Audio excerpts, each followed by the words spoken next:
Yes, hello everyone and welcome to all our West Australian football fans to another edition of Around the WAFL, the official podcast of the West Australian Football League. It's great to have your company. Well, we're hot off the heels of what was an extraordinary WA Day round 8 of football. There was thunder and lightning and it was very, very frightening. Of course, we'll bring you all the games from WA Day round 8, the Player of the Year votes and much, much more. We'll also have Thomas Edwards from Swan Districts joining us on the show today. Paul Persick with you, and once again joining me is Taylor Cowper. TC, an extraordinary round of footy. It was, and we'll dissect it all.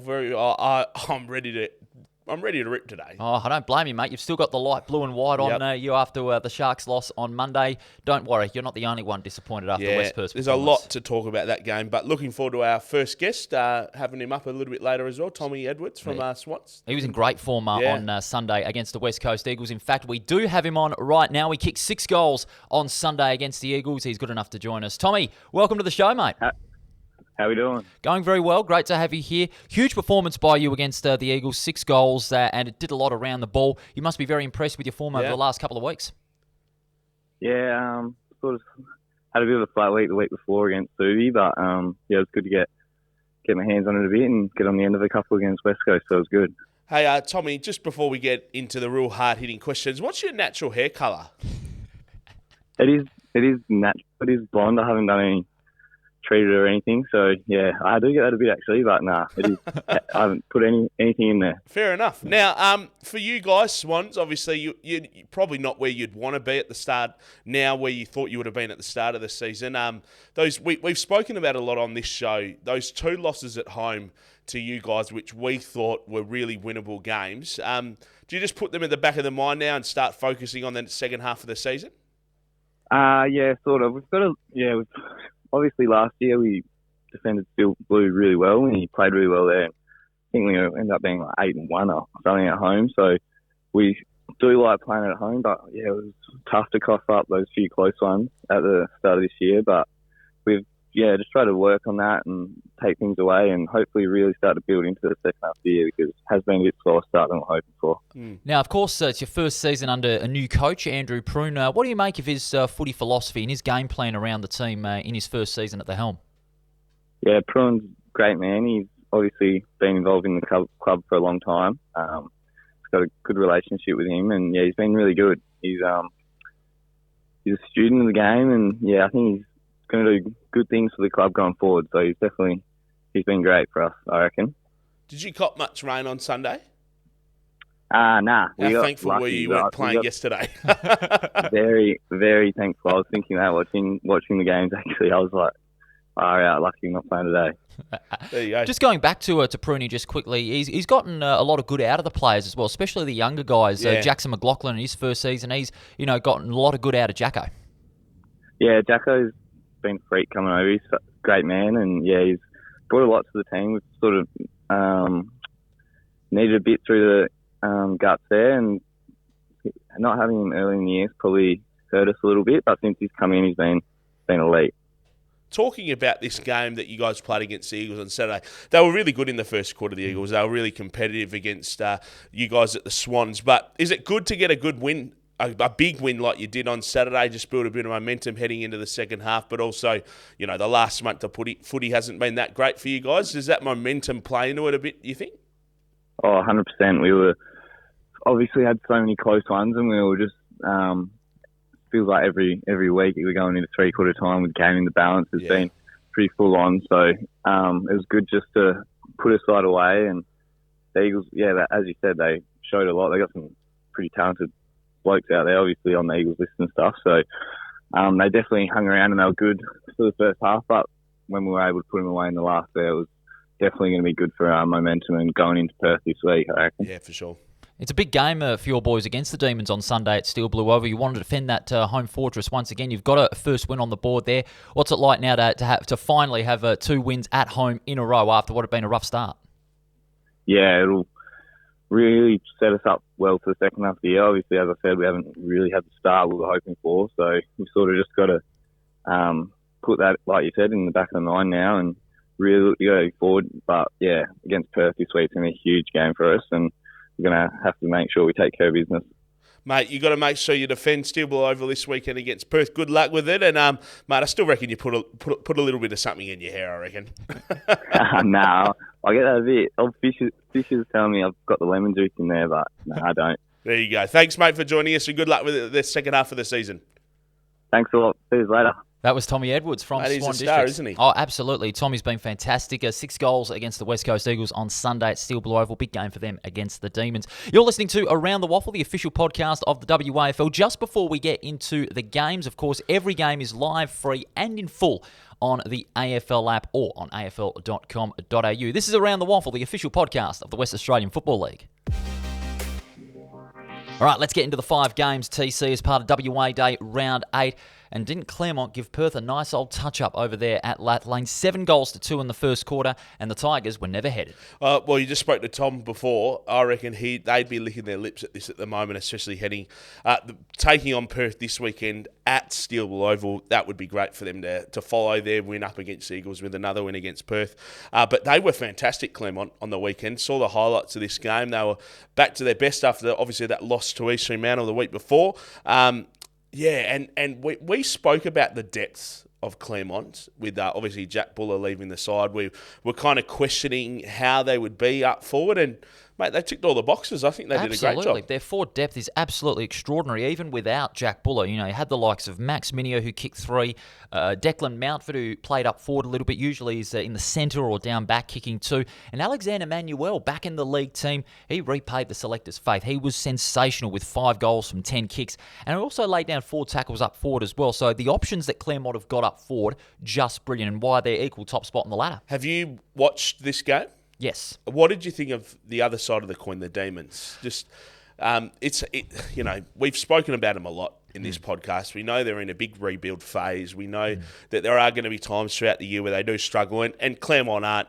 Claremont are a premier side in this competition, so we did expect them to win quite comfortably, Claremont. But from a Perth point of view, there was just looked at times in the game where they were just a bit lost. Yeah, they were lost on the field, even with the likes of Jack Cooley, Jack Avery and Charlie Thompson seeing plenty of the ball. Their midfield and their forward line in particular don't have a lot of structure. And yeah, it's easy to say they're in a rebuilding period, but they need to form a really good structure. And also up forward as well, with Jaden Hunter, keep in mind, being also drafted to Essendon, Harry Quartermain and Sam Stubbs were their only viable avenues to goal up forward. They just need to fill those pieces of the puzzle. They can do it, but it's going to be a long way away. And we've spoken about that a lot, haven't we? We know that rebuild is going to take a while. And they have had glimpses of great footy throughout the season, but there just wasn't much of it this weekend. Yeah, it was a tough one over there for Peter German's side. Only 6 goals, 11 to 19, 17. The inside 50s again telling the story at Perth's expense, 67 to 34. Not only the forwards, but the way Claremont's midfield was able to operate. Bolton, Miles was sensational. He's having a great season. And also Jack Lucy and Anthony Treacy really adding to already a very, very strong Claremont side. Their depth everywhere is outstanding. And, you know, I had them missing the 5, but I'm eating my words happily at the moment. Yeah. They are in the top 2 and they deserve to be. And if you thought about it as well, if you chuck in their goal scorer in Jack Buller leaving halfway through the season as well, I know that there was a couple of players last year in the competition as a whole that got picked up in the season draft, and some clubs really lamented that from a second half of the year point of view. But you know, if you're Claremont, you're sitting pretty happy at the moment. Absolutely, of course. They got a big game, top spot up for grabs against Pure Thunder on Saturday. Let's go to the second game at Steel Blue Oval on Sunday. Swan Districts really putting the Eagles to the sword once again, 16-18 to 5-3. Again, Tommy Edwards, sensational. But I want to talk about Jackson McLaughlin. He's been in the league side only for a few weeks now. He's playing like he's played 100 games. He is sensational on the ball, great in and under player, and he's not afraid to run like the wind when he's got the ball in his hand. His run and carry, sensational. Well, I needed some players like that to stand up, especially at home against a team which we both penciled in as the win. And I did say last week when we were previewing round 8 that we were going to, if Swans lost this game, we would devote a whole show just to talk about them. And I tell you what, at quarter time, I thought that might have been on the cards a little bit. Credit where credit is due, though. The Eagles, their first quarter was really, really strong. They gave it a crack. They gave it a real crack. And in the second quarter as well. I mean, 4-2 to 5-10 at half time. the Eagles were, in a very good position. But in the end, the second half, 11 goals to just 1 in that second half just blew them away. There was some positives for the Eagles, however. Jackson Nelson, the captain of the WAFL side, very, very good. 23 touches. Josh Brown in good form with 30 again. Also 6 tackles. They just need some more good in and under players and more players that are willing to get physical at the contest. They just lack that against Swan Districts on Sunday and have done throughout the entire season. Yeah, and Swans footy, they needed this win, Oh, yeah. especially at home. Finally got one on the board at home, which they really need. Hopefully they can back it up this weekend against Perth there as well at Steel Blue. But like I said, credit where credit's due. The Eagles, they stood up in the first half. Love to see them, let's just go for 3 quarters next week. Let's try and really be competitive for 3 quarters. Next week, Subiaco next week. So, and that is at Mineral Resources Park, so hopefully they can get they won't get the win, let's be fair, but hopefully they're just more competitive. Yeah, 110% effort, that's what the Eagles would only need. If they can take it up to Subiaco, then that'll be a big tick in the box. Speaking of Subiaco, well, wasn't it wet and wild on Sunday at Lane Group Stadium in Mandurah? This was the third game. They got up by just 6 points, 8-14 to 8-8. A rare home loss for Peel Thunder. Their first in about 10 home games at Lane Group Stadium. Shows why it's hard to win over there at Lane Group Stadium, but the Lions, they just keep getting the job done under pressure. I watched the final quarter of this game. I was actually down south, and I don't know what it was like in Perth. I heard it was pretty bad, but I reckon in the Bunbury region, there would have been at least 40 mils of rain in 5 minutes, I reckon. It was unbelievable. But watch the last quarter of this game because I couldn't get out of the house. I thought it was going to be a draw. It was just back and forth footy. It was wet down there in Mandurah. It was just one of those games where, and we speak about it all the time, that the weather and when it rains, it's the great equaliser in footy. We knew this was going to be a tight game anyway.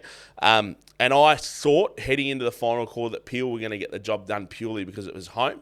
But Subi did a great job. Zach Clark stood up when he needed to stand up as well. Their midfield did great. They knew how to use they were coached extremely well, Subiaco. Yeah. They knew that they had to change their game style up a little bit when that rain came, and they did that. We'll talk about East Fremantle in a minute, which they didn't do that. But, if they got the ball where they needed to get it. It was hard-won game of footy for Subiaco, and you asked the question, Paul, in our notes here, are Subi back? I think they probably are. They are. They're back. No doubt about that. Where will they finish in the 5 if they make it? That is still yet to be told, but I reckon they could be somewhere around that 3rd or 4th bracket if they keep on going, especially with now that Claremont and Peel Thunder are still at the top half of the table. Well, I still reckon Peel Thunder are probably a better side on paper than Subiaco. I would probably put Claremont and probably an East Fremantle above them. So, but 4th and 5th, I reckon, for Subiaco is very, very reachable for them at the moment. But, they played very well. They played great footy on Sunday. Not only Zach Clark was sensational, but also Liam Hickmott. He is continuing his great season in the midfield. 6 tackles, 30 disposals, and he also had 6 inside 50s as well. His delivery, especially late, was incredibly vital. Oh, yeah. And like I said, they just adapted to that style of footy. They knew that they needed to change it up. They knew that they needed to try something different, and they did. Full credit to Subiaco. Not many people would have had them playing finals footy, I don't think, at the start of the season, but I think they're going to be well and truly there. They are rocking and rolling. Yeah. Bo Wardman's men are well and truly back in 2023. Now we go to WA Day, the 2 derbies, and the weather really told the story. Both games delayed by 30 minutes because of the thunder and lightning. One of those, it was at the WACA Can I just jump in for a second? Yeah, sure. I know that's game 4, and then we got... Can we do the East Perth and West Perth game first? All right, we'll do that. I want to unload on East Fremantle, and I know I'm an East Freo man, but there's some things I've got to say. All right. So we'll go East Perth and West Perth. East Perth, this is a statement win to do it against the reigning premiers in the WA Day Derby. Ross McQueen, he's coached the side very well this season, has got them back on track, and dare I say, they deserve to be in the 5. Do we know how many people were at this game? I wasn't at that game. Yeah. I was at the one at the WACA, and it was very tough. I had a gut feeling that there wasn't going to be a lot of people because of the weather. I reckon there was about 2 at the WACA. I'm not so sure about at Leaderville Oval, but I wouldn't be surprised it was probably similar. But the weather, that deterred a lot of people, I imagine, heading to these games. But like you said, East Perth, we've spoken about them a lot this season on the podcast, and you tipped East Perth in this? No, I went with West Perth. And I went with West Perth as well. We both went with West Perth. Yeah, we thought they were going to easily get the win on this one, but to lose by 6 goals. It's a statement. Is a statement in that weather as well.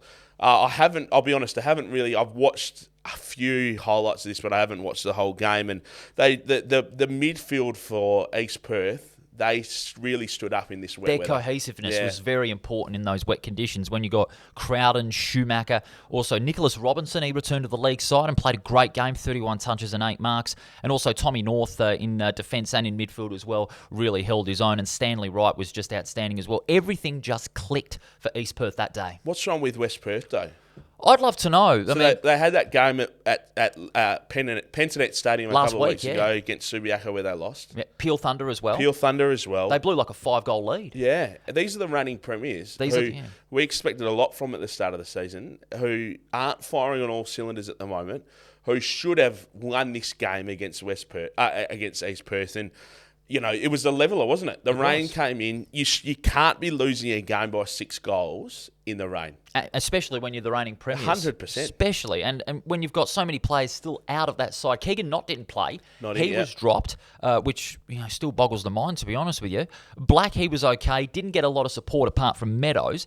And they just couldn't get the delivery going to goal. I mean, even with the inside 50 count, 41-46, every time West Perth got it inside their 50, they didn't have a lot to show for it. Yeah, I totally agree. They've got to have a bit of a look at themselves, and I'm sure Darren Harris will be doing that. But yeah, they got a bit of work to do, West Perth. This weekend they've got another tough game again against South Fremantle. South Fremantle, that's going to be the problem. Though, but absolutely. Still going to be a tough one. That is the problem. They've got South Fremantle, whose season is back on track. 100%, and South Fremantle now sits 7th on the ladder. They're slowly starting to get there. They're just behind now West Perth, so a win against West Perth can get them into 6th, depending on how East Perth play this weekend as well. I know they've got a tough game against East Fremantle at 2 this weekend, so South Fremantle could be there soon. Well, it's going to be very interesting. I mean, we were speaking that after the breach and after those losses to the Swans and Perth, we thought South Fremantle's season is cooked, but they are back on track. In saying that, they should have beaten Perth the other week. They should have. And absolutely. They should have won that one easily. Just credit to Perth in that game. They're going to be lamenting that the Bulldogs throughout the season. If they miss by a game, the finals, that's the one that they needed to win, and that's the one they should have won. Big call. Only time will tell. Speaking of South Fremantle, they got the job done in what was a real hard slog at the WACA ground in the People's Derby, the Freo Derby.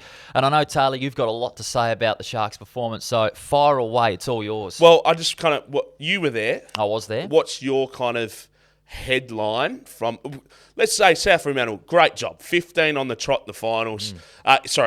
We treat it like a final. 15 on the trot in the Derby. Great win by them. It's hard for me to say this, but you played great footy. You adapted to the conditions. You did everything you needed to do. The body language is something that I want to talk about, East Fremantle as well. The body language from South was fantastic. They got around each other. The senior leaders for South Fremantle did a great job in this game. But what's kind of your headline of this game, Paul? I'm just going to put it simply. It says a lot, 15-0. It speaks for itself. I mean, what's the old saying? A picture's worth 1,000 words. If you look at the broadcast, South Fremantle, they were more switched on, especially after the delay. East Fremantle, they were just dropping their heads, hoping for the best. And when they went to 50... who did they go to? Yeah. They had nothing to show inside 50. All you see was Strom and Harbour getting first hands to the football in those conditions, especially in the last quarter. So there was a few things that I took out of this game. The first one was they were out-coached. Yes. They needed to adapt at three-quarter time. And I feel like the instructions, and I'll be honest, I didn't brave the wetness and head out there and listen to Billy Monahan at three-quarter time. But I imagine the instructions were probably get the ball inside 50 as much as we can. They got it in 19 times in the final quarter. But no reward. You've got to be able to, you've got to create avenues to actually use the ball when it's in there. I don't know what John O'Marsh was doing in that final quarter. He looked out of place. On the other side of that, Hugh Dixon, fantastic final quarter. He was brilliant. He got the ball in that forward 50 so many times. He did a great job kind of running off half back. He was fantastic, Hugh. And we've put the mocker on him a bit this year, and we said that his effort hasn't really been there. But he flicked the switch on yesterday afternoon, and he ran like no one's business and did a great job. And he's really the only standout from an East Fremantle point of view. But Hugh did great. You know, Jono, I don't know what he was doing. There was times when the ball was kind of at the 70-metre mark in the attacking side, the attacking half for East Fremantle, heading towards the Optus Stadium end. And I don't know. He kind of was sitting at the 45-metre mark, kind of create leads, but we all know when it's where the footy, when you're one-on-one, the chances of you marking the ball is probably not going to happen. So just get it to the hot spot, get the ball to ground. You're a big body, Jono. Just get the ball and try and get a goal. That wasn't happening. That really baffled me. I don't know why. He was out of place, to be honest with you. Was. And that goes back to your point of East Fremantle being out-coached. That was really at the bottom line of that second half. They were out-coached. And they went really tall as well heading into this game, which kind of baffled me as well. There was Jackson McDonald, who's kind of been on the fringe, is a hard-body Victorian who's come over and played, I think this is his third season at East Fremantle. I thought he was a bit of an omission heading into this game. I thought having someone who's a bit smaller, hard-bodied, kind of get in and get out, kind of in the midfield, I think would have really played a bit of a difference in this role, in this game for East Fremantle. But, yeah, just not sure. And you know, I'm going to put it out there, Paul. They struggle in big games, East Fremantle. We saw it with Claremont in the preliminary final last year. Yes. That was at Sharp Park as well, That's last right. game that they had there. I know they beat Claremont the other week, but it wasn't massive stakes, if you know what I mean. And round 19 as well. Exactly right. So when there is something to play for, the Sharks fall apart. That's pretty clear, I think. I think so, yeah. So they've got to put focus. And I know Bill, he says that it's just another game, and it is. It is just another 4 points, but there's a little bit more on a derby. Yeah, the stakes are there because, you know, you're putting your reputation on the line. To lose 15 in a row now, it's a big game. In another 10 rounds when they take on South Fremantle again, they need to do whatever they can do to get that win. And I don't know if it's because, let's face it, Paul, there's a lot of players in that East Fremantle side that have never won a derby. Never.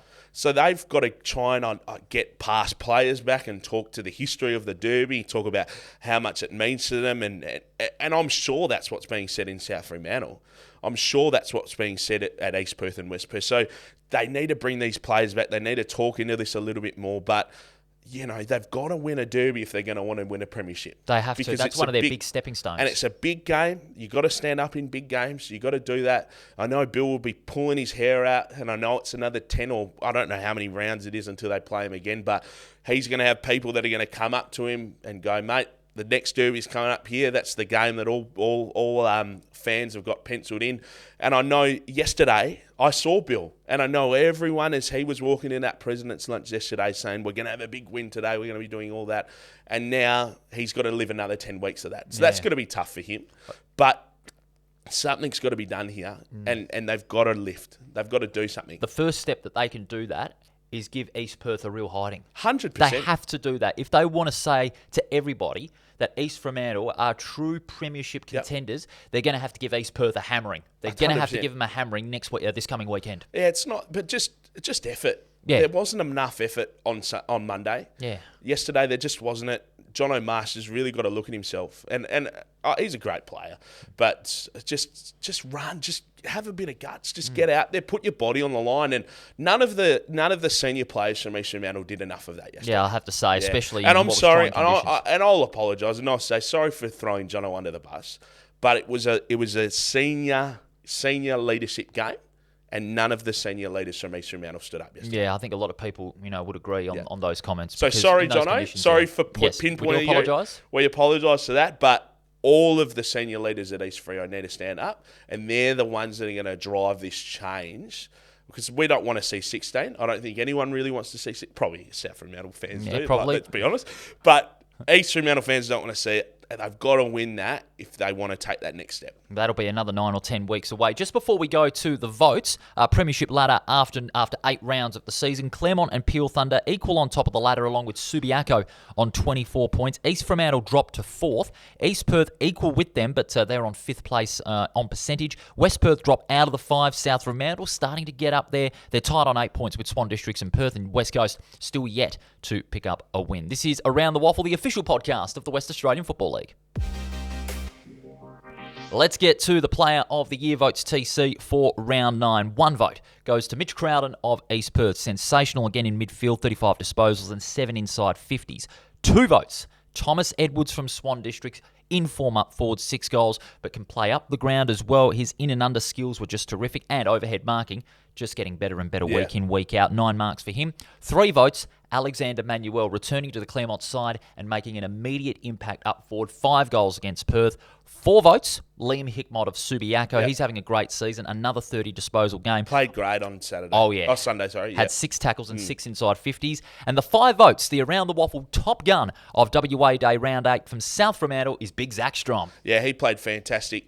We're not going to give him a mark for it, but Hugh Dixon, he's the only standout from East Fremantle from my point of view. He played fantastic footy on the weekend. Just probably, if they won, he would have got in there, I reckon. Yeah, but, absolutely. But Zach Strom, key, inside fantastic. The 50. Every time the Sharks got inside that 50, Big Zach Strom was just there for the pickings, taking those 8 marks. They had an extra player in there every time, didn't they? Yeah, they always had a +1 by the looks of it in this side. Maybe that could have been the key from the outset, but it worked. It worked wonders for South Fremantle, and they deserve that win. You've got to be like that. Absolutely. Well done to Zach Strom, the Around the Waffle top gun of WA Day Round 8. He gets the 5 votes this week. The leaderboard after Round 8 of the 20 rounds, not a lot of change. Milan Murdoch from East Fremantle still leading. Tom North and Jai Bolton equal for second, and then a multitude of players on 5 votes. Zach Strom joins us now.